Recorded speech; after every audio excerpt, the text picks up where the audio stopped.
jusqu'au bout en fait de l'invalide, et ils avaient à quelques mètres d'eux les excités du GUD, de l'Action française, de ce que vous voulez, qui étaient là à faire des symboles qui ne devraient pas être faits aujourd'hui, avec des drapeaux, avec des fumigènes, avec du feu, des pétards, de ce que vous voulez, et qui se battaient contre la police, et les veilleurs qui étaient encadrés par leurs collègues, qui faisaient une chaîne humaine pour éviter que les deux groupes se mélangent.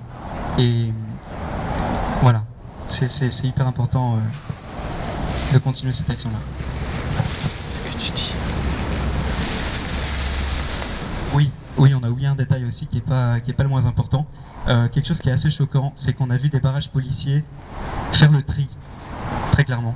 Ils empêchaient les gens de passer, mais on a vu qu'ils laissaient passer des gens avec des croix gammées, avec des symboles nazis, et en fait leur but c'est vraiment qu'il y ait le plus de monde et qu'il y ait des gens sélectionnés, quoi. Des gens qui viennent. On a vu avec Alexandre des gens préparer des cocktails Molotov, je sais pas si vous vous rendez compte.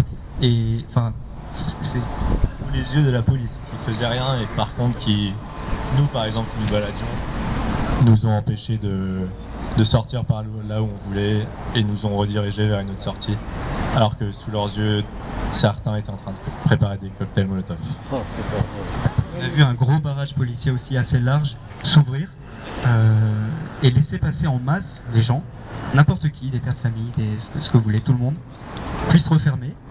Et peu après, des quarts de police arrivaient avec des CRS qui ont commencé à s'équiper et à trottiner vers avec conviction, si vous voulez, quoi. Donc c'est pas des méthodes à faire, quoi. C'est un euphémisme. Merci beaucoup Alexandre et François Triste, pour hein.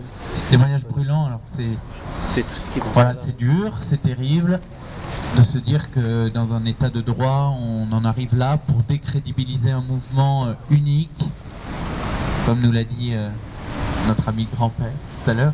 Voilà, un mouvement assez inédit. Oui, effectivement, toutes les générations se mobilisent.